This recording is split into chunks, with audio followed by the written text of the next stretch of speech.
What's up YouTube? I'm Vaughn and this is the Gear channel where we discuss collectibles, hobbies, cabinet games from tabletop to video games, and today we are going big or going home. Well, technically we're doing both because we're reviewing something big and we're currently home, so yeah. So today we're reviewing the Titan class Transformers Powers of the Prime Predaking. Now this figure is massive and honestly it's probably like one of the coolest figures that I actually like own, and also it kind of explains the market price of it being $370 because you actually gain quite a bit with this specific figure, and then on top of it there is a collective value to it as well, so it's definitely a reasonable price for it. Now I definitely would recommend to approach towards those prices than a lot of online stores that I actually saw that had it for like 500 or more. I think that's a bit too excessive, but if you definitely find a good deal for like 370, I would definitely recommend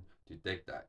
Now, before we begin, friendly reminder as always to like and subscribe because it really helps the channel a lot and I do really appreciate it. So, with that being said, let's get started.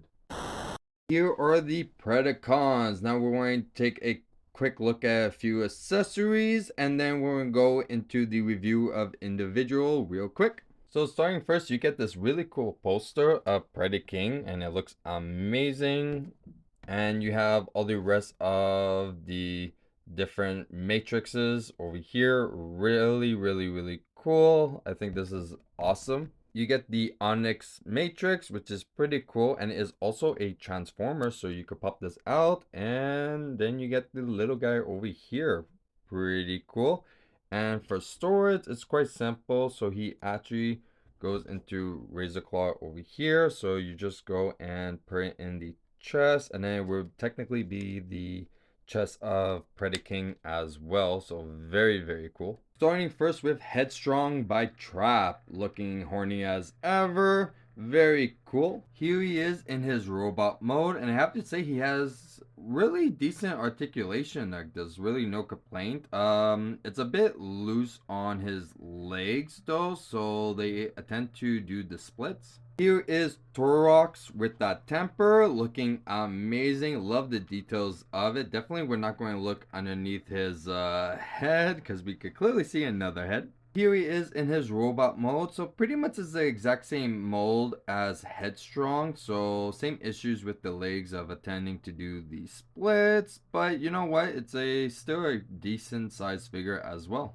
Here is Divebomb ready to do that kamikaze. Now he looks quite cool, and I actually really love this bird mode a lot. The wings are very spread out. There's definitely no articulation besides the wings going down and upwards, but very cool. Here is Divebomb in his robot mode, so he doesn't really have any articulation. The head doesn't move at all, so pretty simple for the legs and the arms. There's really not much to him. Still a pretty cool figure to have. Here is our favorite cougar, Rampage. Definitely looks very cool. I actually really like it a lot. The only part I'm not too crazy about is probably the back end because there's a lot of gaps and that tail just look awkwardly there. We could tell it's a gun, and then there's also a big gap behind him. Here he is in his robot mode. Now I have to say he does have very decent articulation, so no loose pieces, so you could put him in the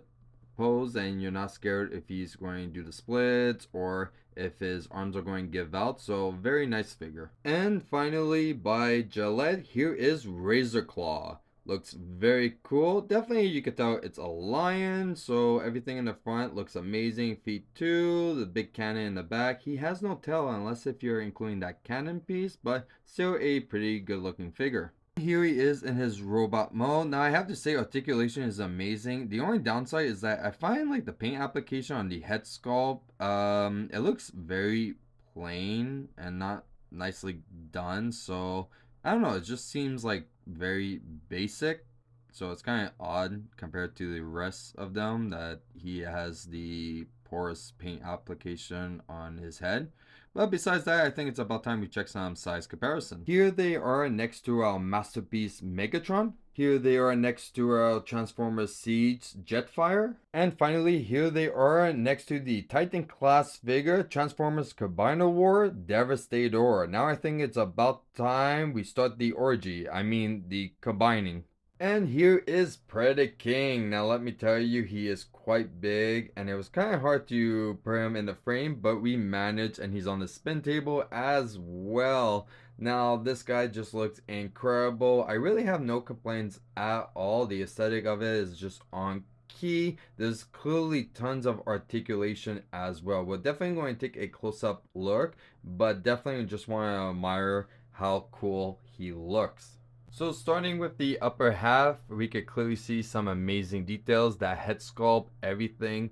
And especially like when they're all put together, it looks incredible. Now you could actually switch the parts around. The only downside is that usually the stickers or paint application is only applied on one side facing frontwards. So you could definitely switch the arms or the legs, but you just won't see the nice sticker details or even the paint application as well.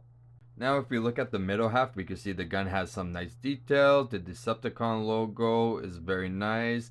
Now that was already on, so there was a few stickers that we had to put ourselves, but besides that, everything is just on point. Yes, I know a lot of people didn't like the back and there was a gap over there, but you know what, you're really not going to see it, especially when you have it displayed forward. It's not going to be an issue at all. And finally, looking at the legs, we could see both the head sculpt. Now you could see the face a little bit, and especially when you do some specific positions, it might show a lot. But in all, it's not bad. The feet looks cool. It has cannons as toes. Who doesn't want that? There's a tiny big gap in the back, but it really doesn't look bad at all. Now I think it's about time we check some size comparison. Here he is next to Megatron, so definitely there's a big size difference when combined. Here he is next to Jetfire. And finally, here he is next to Devastator. Now surprisingly, Devastator is just a tad bit taller, not by much, but you know what, it's definitely noticeable a bit if you're looking at his chest and then a bit of the head, but yeah, definitely in very impressive size for Predaking. And that's it for our review of Predaking. Now, if you guys enjoyed today's video, you know what to do. Like and subscribe. And if you want a sneak peek of future products we're planning to review here on the channel, you can follow me on my Instagram, VaughnGear. I'm Vaughn, and this was the Gear Channel.